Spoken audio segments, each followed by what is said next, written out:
Hello નમસ્કાર મિત્રો, હું મહેશ સરવૈયા. આજે હું તમને બતાવીશ કે કેન્ડલસ્ટિક ચાર્ટમાં ડાર્ક ક્લાઉડ પેટર્ન અને પિયર્સિંગ પેટર્ન કઈ જગ્યાએ બને છે અને તેને કઈ રીતે ઓળખવી અને તેની મદદથી કઈ રીતે આપણે ટ્રેડિંગ કરી શકીએ. અને અત્યાર સુધી મિત્રો તમે ઘણા બધા વિડીયો જોયા છે, કોર્સ પણ કર્યા છે, છતાં મિત્રો તમને આ ડાર્ક ક્લાઉડ પેટર્ન અને પિયર્સિંગ પેટર્નમાં કન્ફ્યુઝન હોય તો મિત્રો તમારી 10 મિનિટ મને આપો અને આ 10 મિનિટનો વિડીયો જુઓ. એમાં તમારા બધા જ કન્સેપ્ટ ક્લિયર થઈ જશે અને તમે જાણી શકશો કે સ્ટોકમાં રાઈટ સમયે એન્ટ્રી, એક્ઝિટ અને સ્ટોપ લોસની મદદથી કઈ રીતે ટૂંકા સમયગાળામાં મેક્સિમમ રિટર્ન લઈ શકાય. તો મિત્રો ચેનલને સબસ્ક્રાઇબ કરો, લાઈક કરો, કમેન્ટ કરો અને શેર કરો. અને મિત્રો ડાર્ક ક્લાઉડ અને પિયર્સિંગ પેટર્નને ડિટેલમાં સમજવા માટે મિત્રો આ વિડીયો જુઓ. તો મિત્રો આજે આપણે એપિસોડ નંબર 14 માં પહોંચી ગયા છે.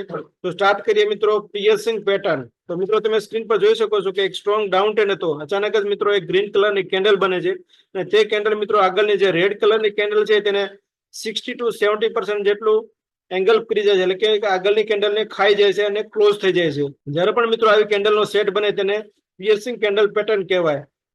જ્યારે પણ મિત્રો રેડ કલરની કેન્ડલ છે તેનો હાઈ ક્રોસ થાય ત્યારે મિત્રો આપણે બાય એન્ટ્રી લેવાની છે અને નીચેની સાઈડ જે કેન્ડલનો લો છે ત્યાં મિત્રો આપણે સ્ટોપ લોસ લગાવી દેવાનો છે. અને મિત્રો તમે ધીરે ધીરે સ્ટોપ લોસને ટ્રેલ પણ કરી શકો છો. અને આ પ્રકારની કેન્ડલસ્ટિક પેટર્ન છે તેની ઓપોઝિટ કલરની કેન્ડલ મિત્રો ટોપ ઉપર બને તો મિત્રો તેને ડાર્ક ક્લાઉડ પેટર્ન પણ કહેવામાં આવે છે. અને આ કેન્ડલનો મિત્રો સક્સેસ રેટ 80 to 90% જેટલો છે. તો મિત્રો જ્યારે પણ મિત્રો ચાર્ટમાં તમને આવી પેટર્ન જોવા મળે ત્યારે મિત્રો તમે તેમાં એન્ટ્રી કરી અને મેક્સિમમ રિટર્ન લઈ શકો છો. અને આ પ્રકારની કેન્ડલસ્ટિક પેટર્નની મદદથી ટ્રેન્ડ રિવર્સ થઈ જાય છે.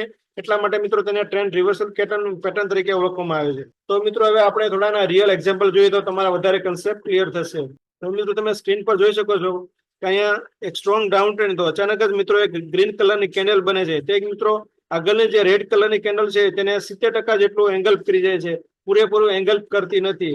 જ્યારે પણ મિત્રો તે કેન્ડલનો હાઈ ક્રોસ થાય ત્યારે મિત્રો અહીંયા આપણે એન્ટ્રી લેવાની છે અને નીચેની સાઈડ આપણે સ્ટોપ લોસ રાખી દેવાનો છે. મિત્રો તમે જોઈ શકો છો 2000 ની આસપાસનો સ્ટોક મિત્રો આપણે એન્ટ્રી કર્યા પછી આપણને 2800 રૂપિયાનો સ્ટોક થઈ ગયો છે. તો મિત્રો આવી જ્યારે પણ કેન્ડલ બને ત્યારે મિત્રો તમારે એન્ટ્રી લઈ લેવાની છે અને નીચેની સાઈડ તમારે સ્ટોપ લોસ રાખી દેવાનો છે અને મેક્સિમમ રિટર્ન તમે લઈ શકો છો.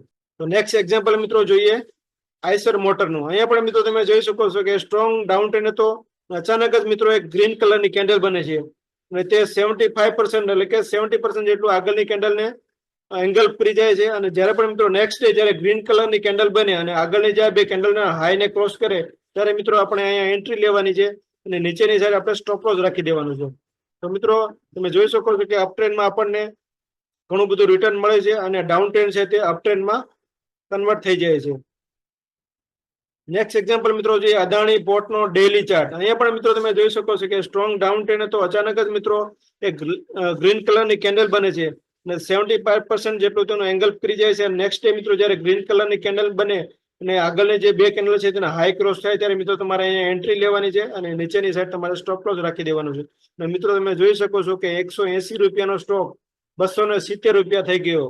અહીંયા મિત્રો તમારે આવી ખાલી પેટર્ન ગોતવાની છે અને આ પેટર્નની મદદથી તમે મેક્સિમમ રિટર્ન તમે લઈ શકો છો. મિત્રો બેંકમાં મિત્રો તમને વર્ષનું 7 થી 8% જેટલું રિટર્ન મળે છે. અહીંયા મિત્રો તમે જોઈ શકો છો કે તમને આવી ખાલી પેટર્ન રીડ કરવાના મિત્રો તમને 30 થી 40% જેટલું મિત્રો તમને રિટર્ન અહીંયા મળી શકે છે. હવે મિત્રો જોઈએ ડાર્ક ક્લાઉડ કવર. આ પેટર્ન મિત્રો જે પિયર્સિંગ પેટર્ન છે તેનું ઓપોઝિટ પેટર્ન છે. અહીંયા મિત્રો તમે જોઈ શકો છો કે સ્ટ્રોંગ અપ ટ્રેન્ડ હતો. અચાનક જ મિત્રો ટોપ ઉપર એક રેડ કલરની કેન્ડલ બને છે અને તેનો છાયો ગ્રીન કલરની કેન્ડલ પર પડે છે. એટલે કે આગળની જે ગ્રીન કલરની કેન્ડલ છે તેને 70 થી 80% જેટલું ખાઈ જાય છે અને મિત્રો આ પૂરી કેન્ડલને તે એંગલ કરતી નથી. અહીંયા મિત્રો તમારે જયારે ગ્રીન કલરનો કેન્ડલનો છે તેનો લો જાય ત્યારે તમારે સેલ એન્ટ્રી લેવાની છે અને ટોપ ઉપર મિત્રો સ્ટોપ લોસ રાખવાનો છે. અને આ પેટર્નનો મિત્રો સક્સેસ રેટ 80 થી 90% જેટલો છે. અને આ પણ મિત્રો આ પેટર્ન મિત્રો એક ટ્રેન્ડ રિવર્સલ છે, એટલે કે અપ ટ્રેન્ડ હોય તો મિત્રો તે ડાઉન ટ્રેન્ડમાં કન્વર્ટ થઈ જાય છે. તો મિત્રો હવે થોડા રિયલ એક્ઝામ્પલ જોઈએ તો તમને વધારે કન્સેપ્ટ ક્લિયર થશે. તો મિત્રો તમે સ્ક્રીન પર જોઈ શકો છો કે જુબિલિયન ફૂડનો ડેઇલી ચાર્ટ છે. અહીંયા મિત્રો ટોપ ઉપર એક રેડ કલરની કેન્ડલ બને છે અને તેનો છાયો ગ્રીન કલરની કેન્ડલ પર પડે છે અને તેને 70 થી 80% જેટલું એંગલ કરી જાય છે. અને મિત્રો તમે રેડ કલરની કેન્ડલ આવે અને આગળની જે બંને કેન્ડલ છે તેનો લો ક્રોસ કરે ત્યારે મિત્રો આપણે સેલ એન્ટ્રી લેવાની છે અને ટોપ ઉપર સ્ટોપ લોસ રાખી દેવાનો છે. મિત્રો તમે જોઈ શકો છો કે આપણને ડાઉન ટ્રેન્ડમાં ઘણું બધું રિટર્ન મળી શકે છે અને અપ ટ્રેન્ડ હતો તે ડાઉન ટ્રેન્ડમાં કન્વર્ટ થઈ જાય છે. નેક્સ્ટ એક્ઝામ્પલ મિત્રો જે SBI લાઈફનો ડેઇલી ચાર્ટ. અહીંયા પણ મિત્રો તમે જોઈ શકો છો કે સ્ટ્રોંગ અપટ્રેન્ડ હતો, અચાનક જ મિત્રો ટોપ ઉપર રેડ કલરની કેન્ડલ બને છે અને તે આગળની જે ગ્રીન કલરની કેન્ડલ છે તેને પૂરેપૂરી એંગલ્ફ કરતી નથી, એટલે કે 70% જેટલો એંગલ્ફ કરી લે છે. જ્યારે પણ મિત્રો નેક્સ્ટ ડે જ્યારે રેડ કલરની કેન્ડલ આવે, આપણને કન્ફર્મેશન મળે ત્યારે જ મિત્રો તમારે એન્ટ્રી લેવાની છે. એટલે કે સેલ એન્ટ્રી લીધા પછી મિત્રો ટોપ ઉપર તમારે સ્ટોપ લોસ રાખી દેવાનો છે. અને મિત્રો તમે જોઈ શકો કે આ અપ ટ્રેન્ડ ડાઉન ટ્રેન્ડમાં કન્વર્ટ થઈ જાય છે અને આપણને મેક્સિમમ રિટર્ન મળી શકે છે. નેક્સ્ટ એક્ઝામ્પલ મિત્રો જોઈએ હિન્દાલ્કોનો ડેઇલી ચાર્ટ. અહીંયા પણ મિત્રો તમે જોઈ શકો છો કે સ્ટ્રોંગ અપ ટ્રેન્ડ હતો, અચાનક જ મિત્રો એક રેડ કલરની કેન્ડલ બને છે અને તે આગળની જે ગ્રીન કલરની કેન્ડલ છે એને પૂરેપૂરી એંગલ્ફ કરતી નથી, પણ 70% જેટલો એંગલ્ફ કરી લે છે. અને નેક્સ્ટ ટાઈમ મિત્રો જયારે રેડ કલરની કેન્ડલ આવે અને કન્ફર્મેશન મળ્યા પછી મિત્રો તમારે અહીંયા એન્ટ્રી કરવાની છે અને ટોપ ઉપર મિત્રો તમારે અહીંયા સ્ટોપ લોસ રાખી દેવાનો છે. અને મિત્રો તમે જોઈ શકો છો કે 2 થી 3 દિવસમાં આપણને સારું એવું રિટર્ન અહીંયા મળી ગયું છે. અને જો મિત્રો તમે આનો સ્ટોપ લોસ ધીરે ધીરે નીચે ટ્રેલ કરશો તો તમને મેક્સિમમ રિટર્ન પણ મળી શકે છે. નેક્સ્ટ એક્ઝામ્પલ મિત્રો જોઈએ લુપિનનો ડેઇલી ચાર્ટ. અહીંયા પણ મિત્રો તમે જોઈ શકો છો કે એક સ્ટ્રોંગ અપટ્રેન્ડ હતો, અચાનક જ મિત્રો ટોપ ઉપર એક રેડ કલરની કેન્ડલ બને છે અને તે આગળની જે ગ્રીન કલરની કેન્ડલ છે તેને 70% ખાઈ જાય છે. અને જ્યારે પણ મિત્રો અહીંયા તમારે રેડ કલરની કેન્ડલ આવે અને કન્ફર્મેશન મળે ત્યારે મિત્રો તમારે એન્ટ્રી લેવાની છે. અને અહીંયા મિત્રો તમે એન્ટ્રી લીધા પછી તમે જોઈ શકો છો કે એક જ દિવસમાં મિત્રો સ્ટોક કેટલો બધો નીચે પડી ગયો છે.